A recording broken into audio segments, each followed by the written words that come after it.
All right, guys, we are back with another Philly Strong podcast. I'm here with Jess. Hey, Bill.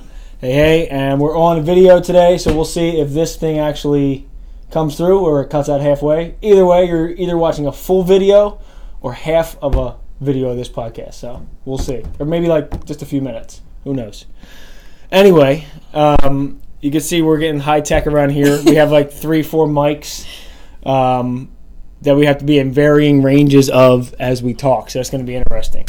So today we're going to talk about, I was really thinking about talking about performance, and that got me thinking about like what I get inspired by, or in general what you can get inspired by, motivation. And I'll be honest with you, I'm pretty hyped up. I was just listening to a podcast walking down here by David Goggins, and he's this crazy Navy SEAL dude who runs ultra marathons.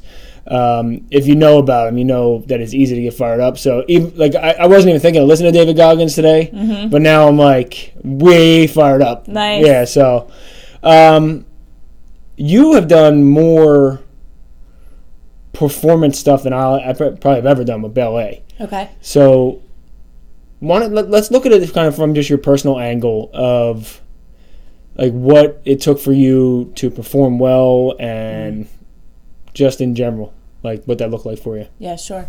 I want to say the road leading up to my professional career was all about focus and commitment. So having an idea of where I was going and what I wanted, and then not taking my eyes off it. And I really didn't waver very much, during high school, and then leading up to, I guess, the year after my senior year of high school, I got my first contract. So it was just kind of like a day in, day out, what was going to get me to my goal. Okay. And I would say once I was there, it was pretty much the same thing. A little bit of like longevity, so commitment to the craft and the technique was big, and where just adjusting to a professional schedule and what that meant, because we were then dancing like 8 hours a day, so it became something bigger than a few hours a day. And then it was like all encompassing. So my nutrition was involved, and my body and keeping my body healthy was involved. And then everything as far as, performance quality and all that. So it was just like a major, major goal where it had like all aspects of my life all combined into one focus. So that's like the top end of performance. We're talking about performance is something that you were like making a living off of. Yeah. And it had to be all encompassing for you to do well with it. Correct. Do you apply any of, or all of, or whatever, do you apply any of the stuff that you learned from having, ballet be at the forefront of your mind from when you were a little kid, and then putting all your efforts into that and seeing what it takes to perform at that high level? Do you use that anywhere else? Like, do you use those components? Do you like draw on that at all? 100%. Yeah. I mean, one of the things that I learned is when you're committed to something and you have a focus, if you can find that drive and continual effort, you can make a lot of things happen. Along the way, you have to make sacrifices and compromises to get there. You might not want to do everything, but if you're willing to put in the work, you can make most things happen. Oh man, and that's like when I think about performance and doing well in something, there's always that aspect. If it means anything at all, and if it's really a lofty goal, if it's like something that is far beyond your reach, even a little bit, but I'm talking about stuff that's fairly away from what you can like just put some effort in today and get tomorrow. Right. There's always that aspect of doing stuff you don't want to do.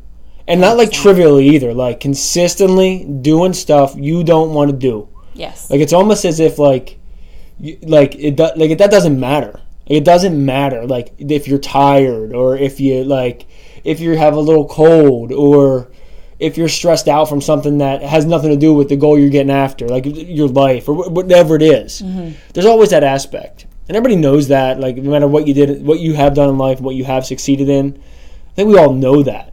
Right. But we still get so sidetracked by that stuff.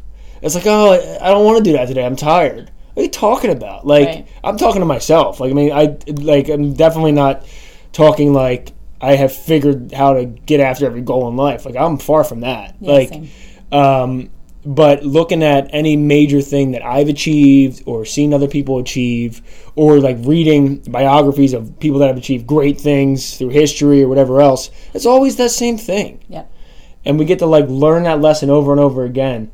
I think that like if we can take it like you're saying, you use what you've learned in performing for ballet at the highest level, and can apply that in like everyday life, or just getting after goals.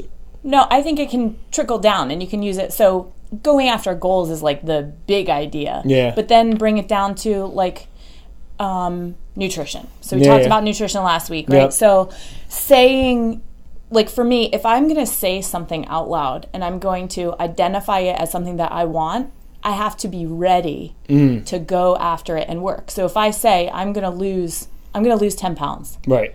I'm gonna apply what I know, and I'm gonna get to work and kind of put that in. Like I'm gonna make the commitment Yeah. Yeah. behind it. So it kind of goes across the board. It doesn't have to be just big goals. It's like everyday things. If Everyday you're stuff. saying you want to lose weight, let's go. Let's do it. Yeah. And so that's it, right? Action.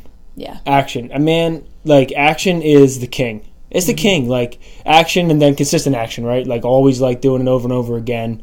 I feel like people that I've talked to over the years and helped with like their fitness goals or even some life goals and nutrition and stuff, I'm like, you've heard me beat that drum forever. It's like do it over and over again, do it over and over again. But it's the damn truth. There's some quote today. Let me see if it's actually on my computer still. I have this like background thing. There it is. Oh yeah, there it is. Whatever you think you can do or believe you can do, begin it. Action has magic, grace, and power in it. It's like, who was that? I don't know who that is. Yeah, John Wolfgang Vagoth. But anyway, like it's like when you're looking at stuff for like inspiration or motivation, every self-help book, every inspirational podcast, everything that anybody's ever told you that's encouraging, if you break it down, man, it's all the same message. It's all the same message. That's what I was thinking about today.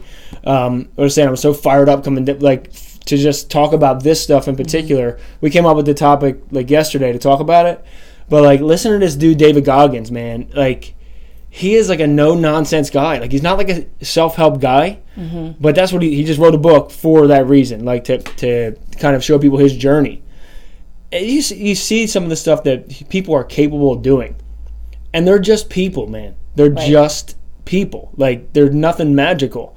I think when we see people that are successful, no matter what it is, now we're mostly talking about fitness and stuff like that here. You see somebody who's successful in fitness, whatever that means, right? See somebody who weighs a certain weight, you want to weigh that weight, or they look a certain way, you want to look that way. More than likely, it's not as easy as you think it was for that person. Like, Right. Yeah, some totally. people have genetic gifts and stuff like that, but there's not that many. Like, it's not that many. Like, use myself as kind of an example. Like, I'm a naturally kind of fat dude. Like, it takes a lot of effort to have any level of leanness. Like, it takes considerable amount of effort for me. Right. And it's consistent effort over time, logging my calories and all that stuff that, like, is boring and... Like, I want to eat Ben & Jerry's ice cream every night. Right. Like, I could eat a pint of Ben & Jerry's, no problem. As a matter of fact, I've only opened one pint of Ben & Jerry's my entire life and not finished. I knew that's what you were going to say. Yeah. Yeah. Well, you know why. I told you why. What was that? I'm not a quitter. Oh, right. I'm not a quitter. Nice. But, yeah, man, like, I'd have all those tendencies, and it's not magic. And I'm not even saying, like, have achieved anything spectacular, like, as far as, like, leanness and all. I've done some bodybuilding and stuff like that, but I never got, like, to the pinnacles of anything really. It's just, like, whatever you're trying to do, and you look at somebody who's done it or seems like they're there, it's not easy. And then more than likely, they're not even where they want to be. Correct. Right? They're, like, and it doesn't matter. And it doesn't matter. Like what they're doing doesn't matter.